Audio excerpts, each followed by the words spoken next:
At some point, you just realize you don't actually need anyone's permission anymore.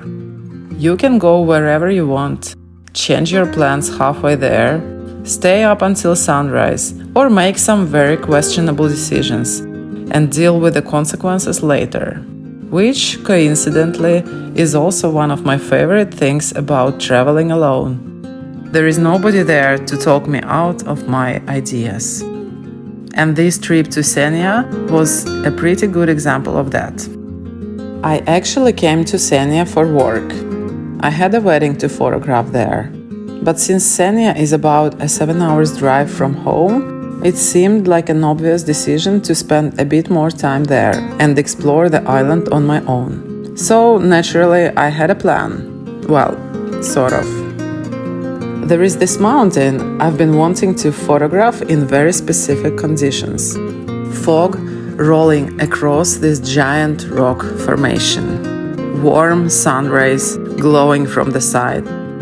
With no distractions, no schedule to follow, nowhere to rush off to. Just me, my camera, and these mesmerizing surroundings. But in order to get the shot, I had to find a way to stay close to the ridge throughout the night. And this is how I ended up sleeping in these uncomfortable conditions. But boy, was it worth it.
By 4 a.m. in the morning, I finally started making my way back down.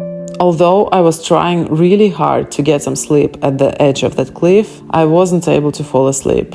I was too cold without the tent, too worried about my camera that I left out on a tripod without supervision. So after a long drive from Alta, the evening hike, and a sleepless and cold night, by the time I reached my car, there was really only one thing left on the agenda.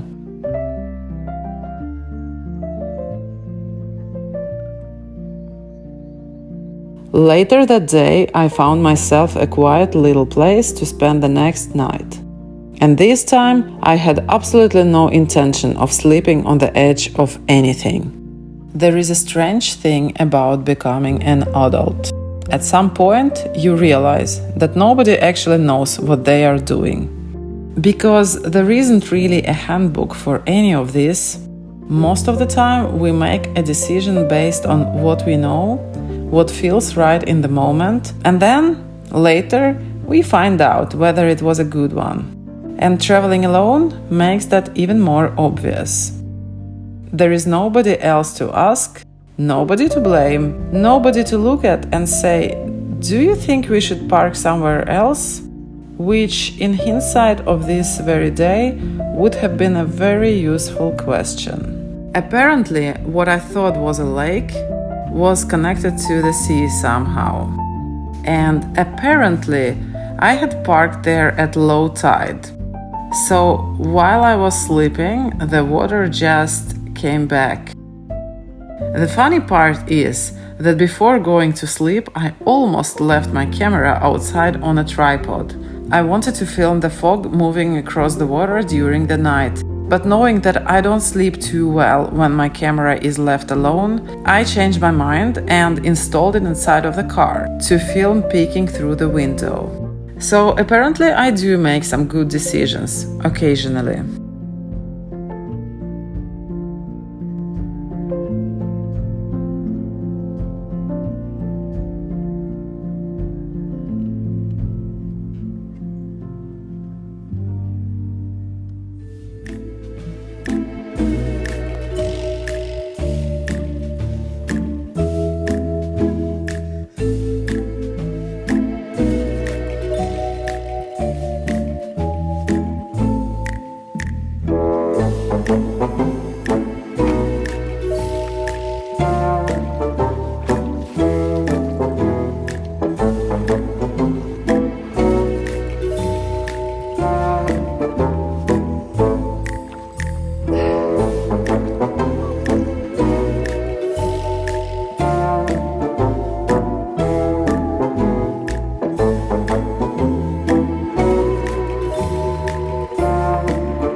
After the events of the night before, morning was looking nice and peaceful.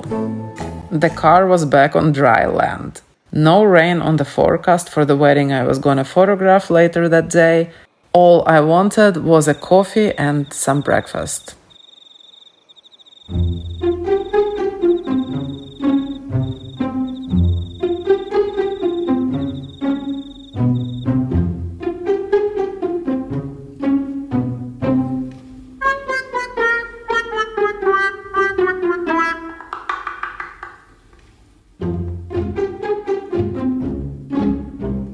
At first, I thought I spilled some fuel on the outside of the pipe, so naturally I tried to light it again. But yeah, there was a leak in the fuel line. But despite all the bloopers presented in this video, I am actually a somewhat functioning adult. And functioning adults have a backup plan. So naturally I had another stove hidden in my camper van. And the breakfast was on.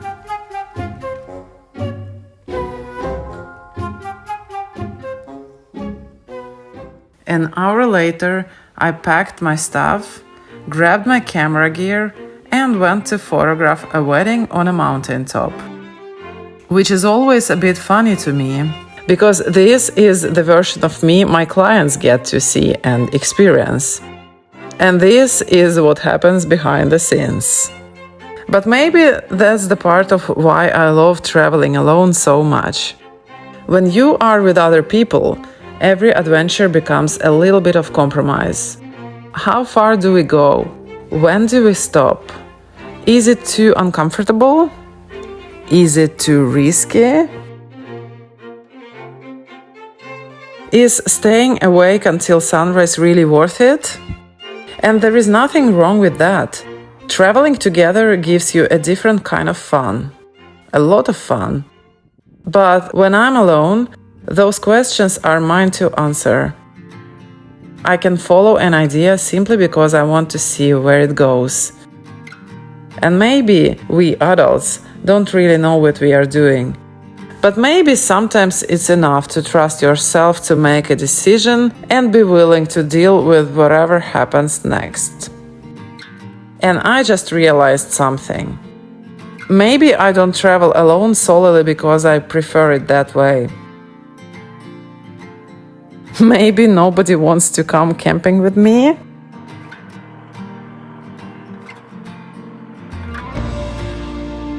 Honestly, fair enough.